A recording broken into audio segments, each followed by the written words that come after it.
เอาละก็ขอกราบสวัสดีท่านผู้ชมทุกคนทุกท่านด้วยครับผมมาอยู่กับผม ISTV ก็วันนี้จะมาสอนเติมเกม Mobile Legends นะครับผมที่ของประเทศลาวนะครับผมแต่ว่าคุณต้องมีซิม Unitel นะครับผมหรือว่าซิม Unitel นั่นเองนะก็ต้องมีนะครับผมโอเคก็ให้คุณเติมใช่แล้วครับผมคุณกดเข้าไปนี่กดไปที่ Google Chrome นะให้คุณเขียนว่านะ C O แบบนึงนะ C O อะไรวะกูลืมแล้ววะขอผ่านนะครับเดี๋ยวให้กูเขียนนี่ครับผมเดี๋ยวไอ้สัตว์เป็นอะไรวะนี่คิดว่านี่ก็ผมโบบายนี่โบบายนะครับผมนี่เขียนว่าโอเคคุณเข้ามาแล้วครับผมนะก็เขียนว่า C O D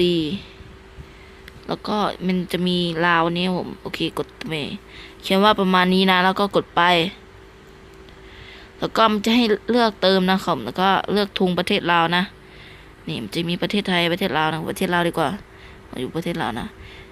ถ้าคุณเห็นนะครับผมนี่กดเข้าไปที่ตัวเกมโมบายนี้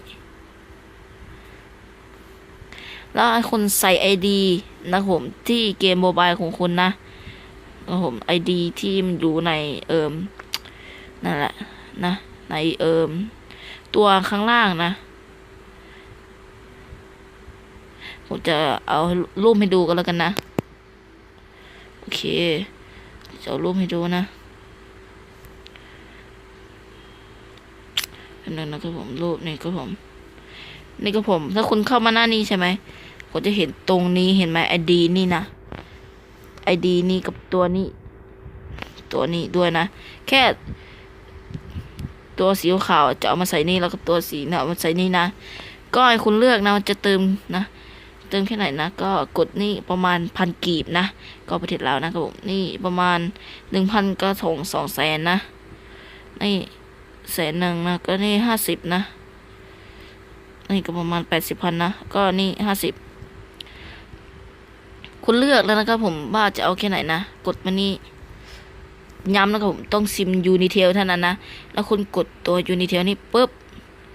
แล้วก็กดใส่อีเมลนะครับผมใส่อีเมลที่ของคุณนะครับผมก็กดซื้อตอนนี้กดไป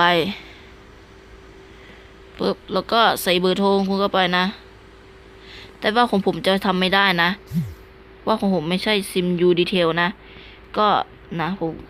องผมคือลาวโทรคมนะก็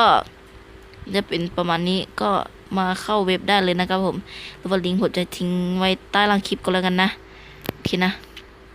คลิปนี้ใครชอบลืมกด subscribe และกดไลค์เพื่อเป็นกำลังใจให้ผมทำคลิปต่อสวัสดีครับ